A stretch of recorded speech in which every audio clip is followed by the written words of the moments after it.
Hey, check it out, it's Philadelphia.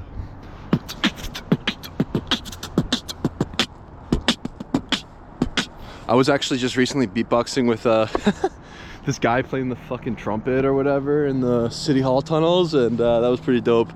Yeah, we were making some music, and yo, if you wanna ever jam in the tunnels, if you're a local musician, yeah, let's fucking do it.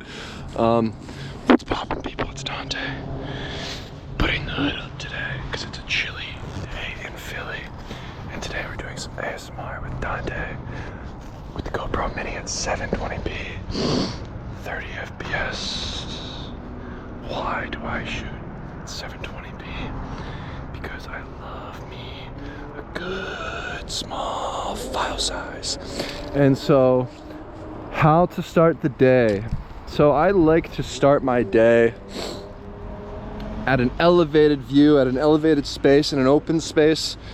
You know, I think the problem with modernity is we become caged like animals in a zoo. And yeah, I don't like to feel confined to the four corners of a room. I don't like to feel like I'm a caged chicken. You know, I want to be free range. I want to roam endlessly. And so when I wake up in the morning, I slam some espresso, you know, get the juices flowing, kind of just head right out the door. And you know, I don't need a Red Bull. Check this out, we got a Red Bull on the ground. Let's photograph the Red Bull macro mode. Yeah, I like using the macro feature on the Ricoh GR3X today. High contrast black and white, small JPEG files, cranked to the max, P mode, single point autofocus, automatic ISO with a minimum shutter speed of 1/500th of a second. What is Dante's aperture? Don't worry, here we go, f9. When I'm shooting with the 40, f9. And what do I usually use? AV mode, aperture priority. And what do I do to adjust my exposure? I just crank the little thing right there, the little exposure compensation thing. I don't even touch the shutter or the aperture or the ISO. Like, what are we doing? You don't need to do all that. Just crank it, just put it into automatic settings. It's easy, easy peasy. Fuck a Sunny 16 roll. What do I look like? An amateur? Yeah, I am. But that's okay. I think the goal is to actually remain an amateur forever, you know, where I never want to feel like a master of photography or like I know everything or seen everything or photographed everything. You know, while I understand at this point in my journey that I've made some quote unquote good work, I've kind of gotten to this point where, I mean, frankly, I could never make a good photo, whatever that means, again, and be completely satisfied. And this is awesome because now I can pretty much just play and tinker and return to being an amateur. And this is bringing much more joy in my everyday life and in my photography. And I think this is just something generally that I'm trying to spread through making these videos or talking about photography, whatever, is that the point is to enjoy the process, enjoy the walk, enjoy the day, enjoy the life, you know, that we live. And, you know, through treating my photography as this visual diary, sort of just snapshotting my way through the day, snapshotting my way through life, yeah, I'm fueling my lust for life. I'm becoming more curious each and every day. And to me, this is the ultimate goal. Check out the dogs coming my way. Hey, doggy dog. Yeah, I really do believe that this is the ultimate goal in life, is to just increase curiosity by 1% each day. And good morning. And so I think adopting a sort of amateur tourist mindset and approach is critical to achieve this. And so yeah, when I reach this point on my walk at this elevated view, looking out towards the river, looking out towards the horizon, I'm always reminded of how open the world is, how many infinite possibilities there are, right? As a photographer, I think about light and the way that it changes throughout the seasons. I think about how I could visit this same vantage point every single day for 365 days or a lifetime and never make the same photograph twice. You know, for light changes, we change, our perspective changes, everything changes, and we're all in motion and in flux. And I think embracing that through the photographic process, through snapshotting, through movement, and just through recognizing that I could never make the same photograph twice is extremely empowering, and something I just want to share over and over again, because it has been, wow, the most uplifting thought that I've had about photography, where this thing really is endless. There is no end.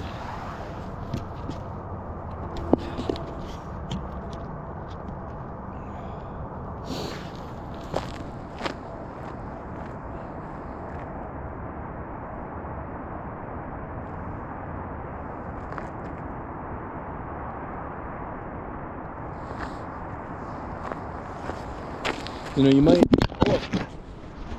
might not live forever, right? But you can at least make a photograph.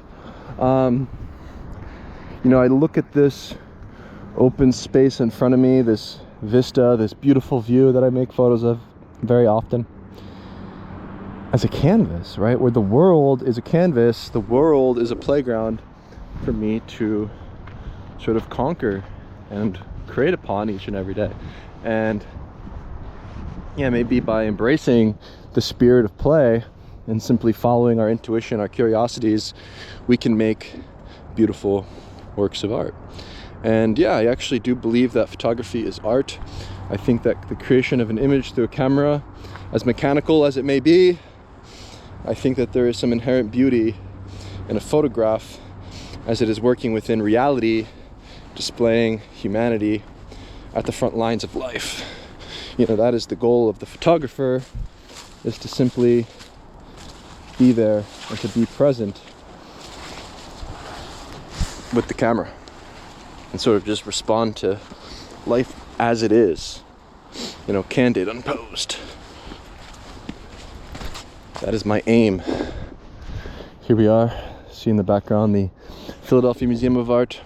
Yeah, this is, man, what a beautiful day, you know, despite the cold weather. I think it's about, what, 27 degrees Fahrenheit. I don't know, just bundle up, put some gloves on, get the wool socks on, you know, put some down on, you know, it's gonna be all right. Go to Uniqlo, pick up the Heat Tech technology. Wow, there's a freaking beehive in the tree. Look at that.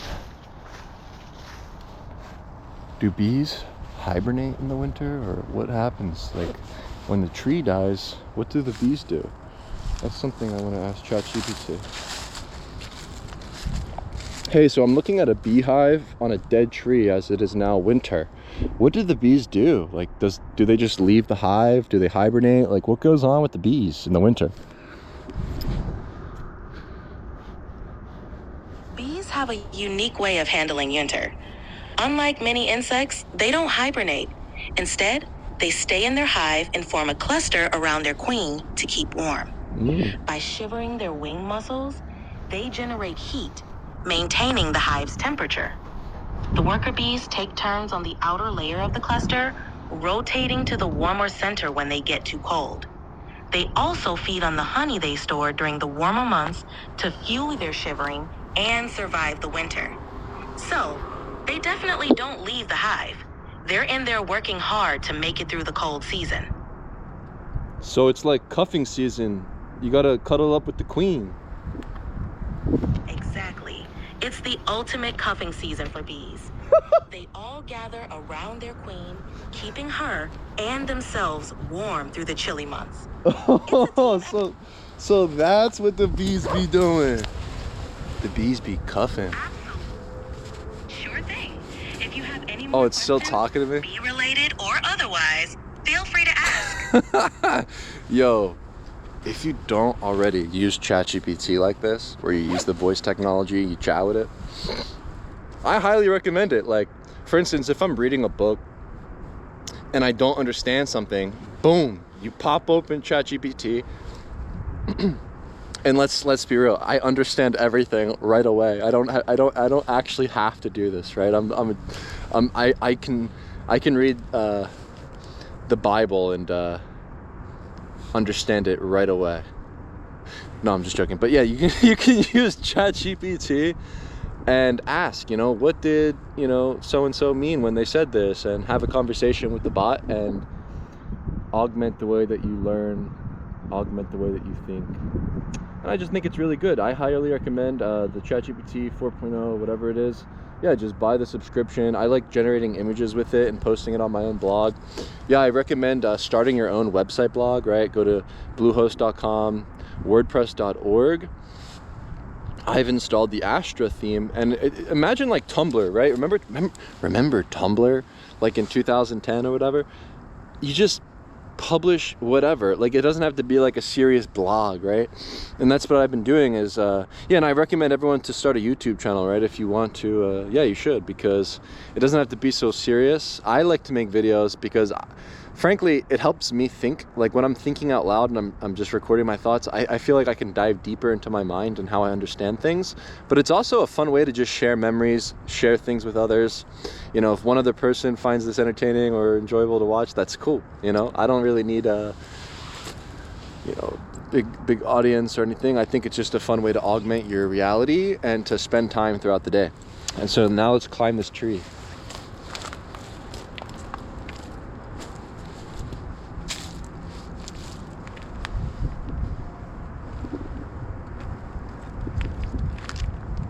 How have I climbed this in the past?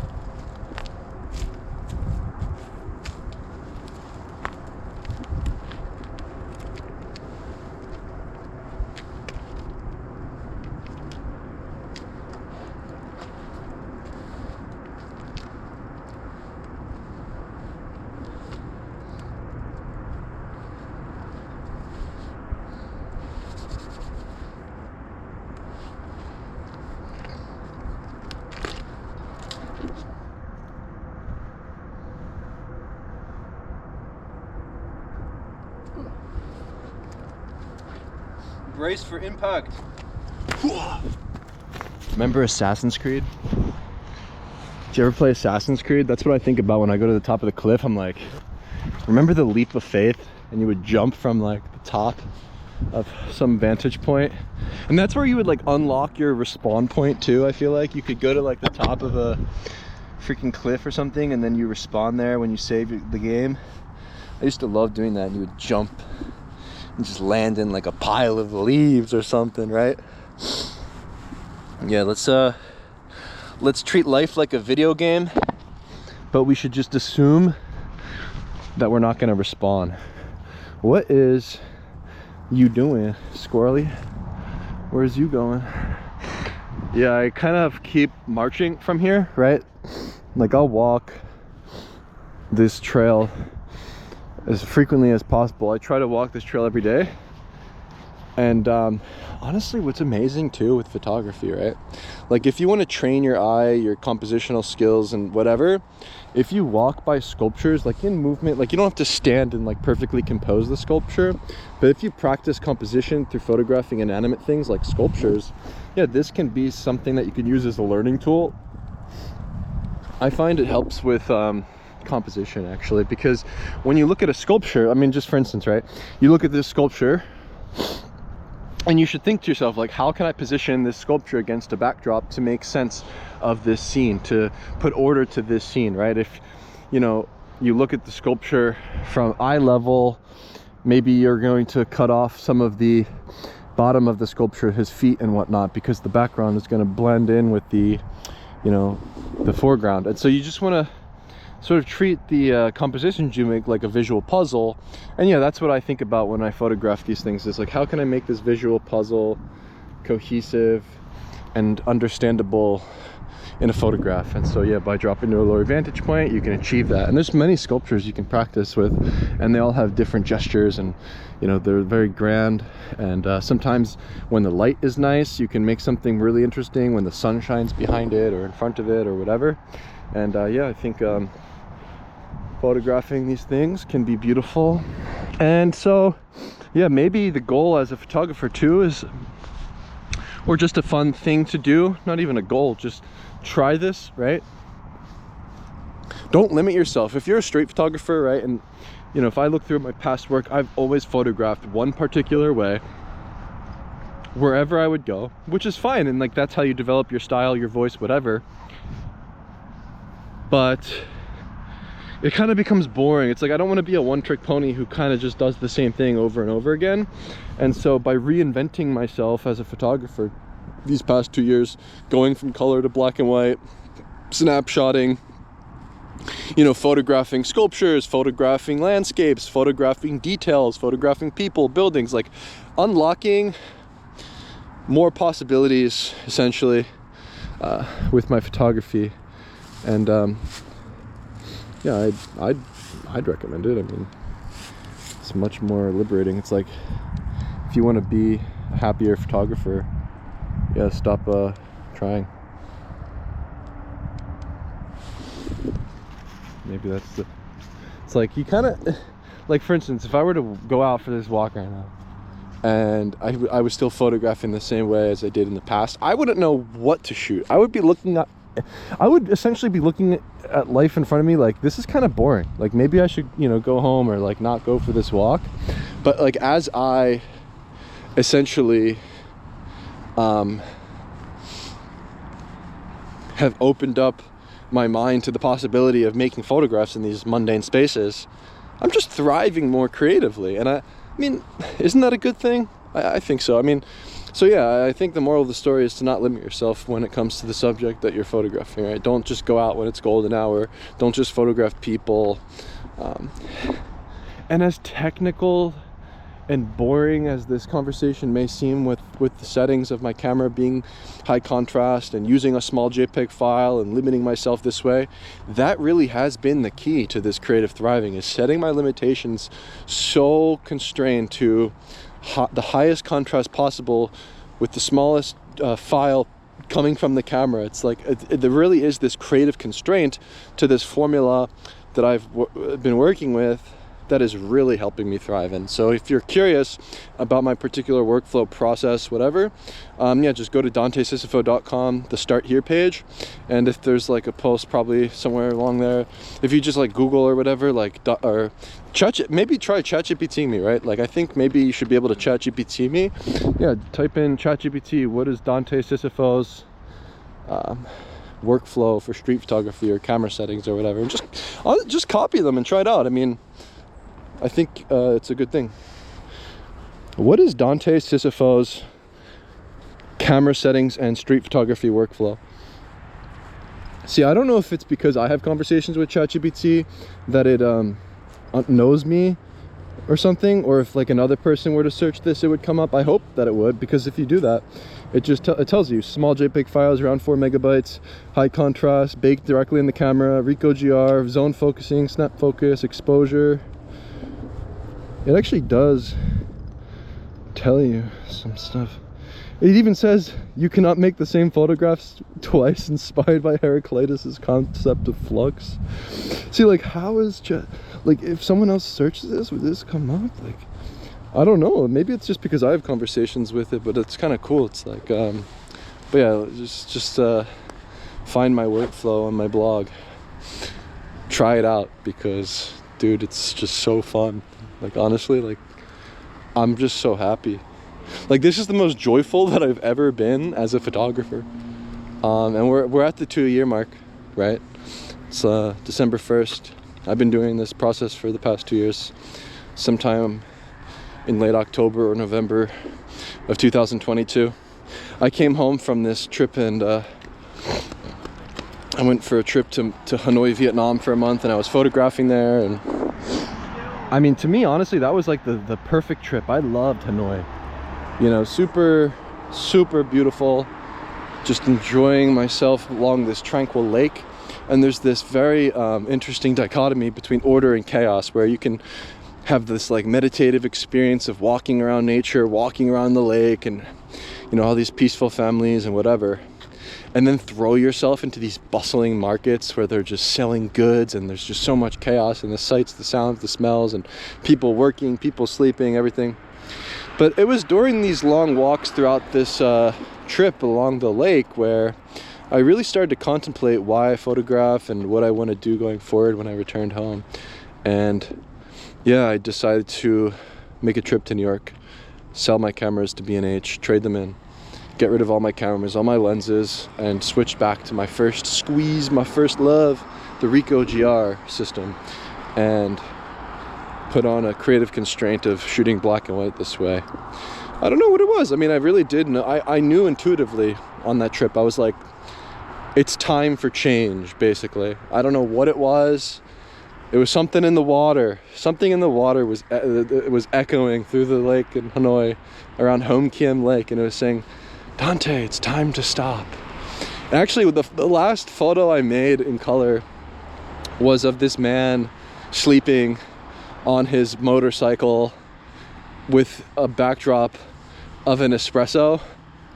And I feel like that last photo I made in color, like that's like me in the photo. Like I'm just like tired, exhausted, sleeping on my motorcycle and just like chugging espresso simultaneously. It's funny. But yeah, now here we are, headed to the Lemon Hill Trail. Very beautiful trail. I love walking in these sort of off-grid nature paths. Very fun. You know, there's novelty in nature. There's so much chaos and spontaneous things that occur in nature. You know, the leaves change colors, they die, they decay, they fall, they grow once again nice and tall when the spring comes around. You know, what's funny, it's like with the change of seasons, you know, I do really yearn for the next season. Like there's something in me just naturally that's yearning for spring right now. You know, and winter just began, and like I'm already like, oh, I can't wait for spring, for the sun to come back up and whatever. And then when it's summer, you know, and it's really hot and it's scorching, it's like you're yearning for fall, and you're like in this constant cycle of change that I actually love. You know, it's one of my favorite things about living on the East Coast is having the change of seasons. You know, I don't not like winter. I actually love winter. I like bundling up and whatever. And yeah, what do the bees do? Check out the beautiful mansion up there. And then the greatest thing about Philadelphia specifically is we have this similar dichotomy like I was discussing about Hanoi, where we have like the chaos of the urban city streets, and you know, you could spend all day on the grid walking around doing street photography. There's always going to be people, there's always going to be something to photograph. But then you can go on a path like this, just completely disconnected from the chaos, in solitude, just surrounding yourself by beauty, by natural things. And this is why I love Philadelphia. It's the fact that we have these green spaces. It's the fact that it's so walkable. You know, I don't need to own a car.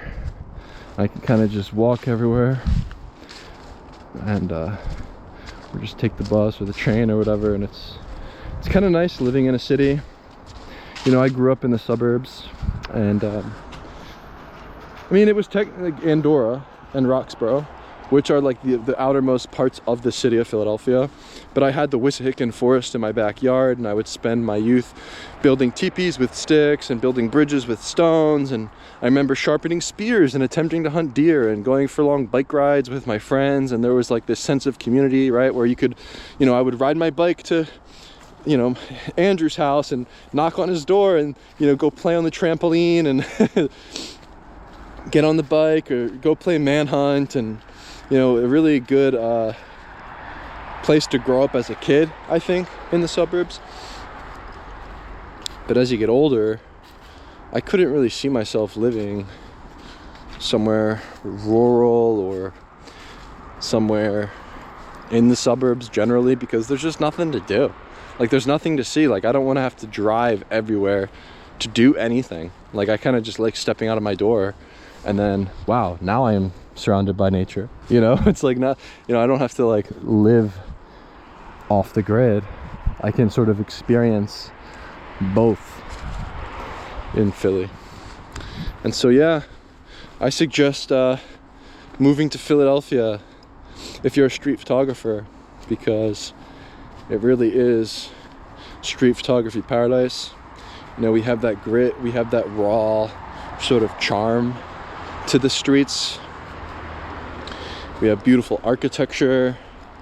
And, you know, thinking of architecture, you know, I find architecture to be like the highest form of art.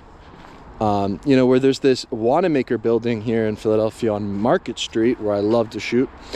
And actually right now there's going to be a light show probably this month. They have the Christmas tree up, they have the light show, and I remember being a little boy and I would sit under the eagle sculpture and watch the light show as a kid. And, you know, it's just like a thing that has been around for a long time here.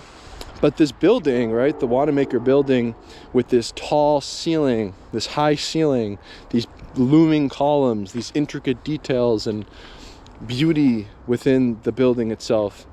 And when you stand in the center of this building, there's a sculpture of an eagle with all the feathers wrought by hand, these bronze feathers, this beautiful sculpture. There's thousands of them, thousands of feathers.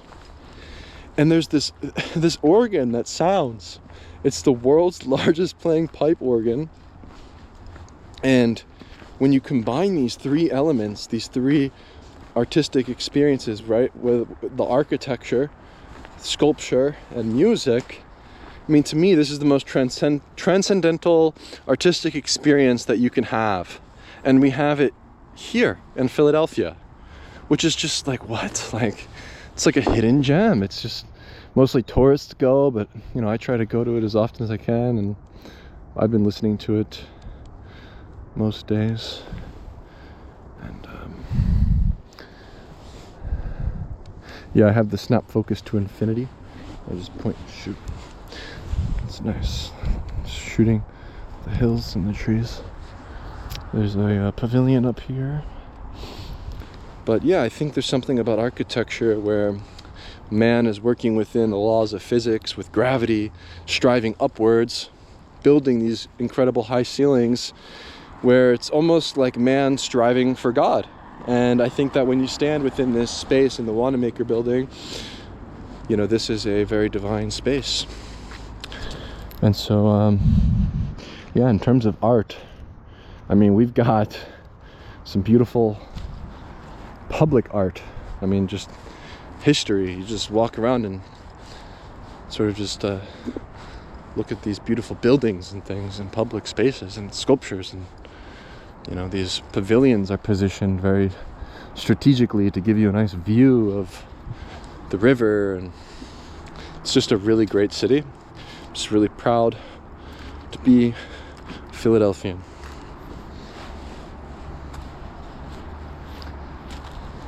Good morning. Yep. Beautiful, beautiful morning. Guess we'll end it off here.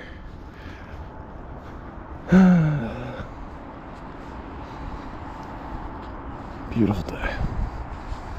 Yeah, how far can you walk in a day? Right? Like, the days may seem short, you know, it's winter, whatever, the sun sets earlier. Yeah, just get out earlier, go for a walk and just keep walking through. Can you just walk all day? Like, I don't know. If you're a photographer, I feel like this is where we should be. Just walking endlessly.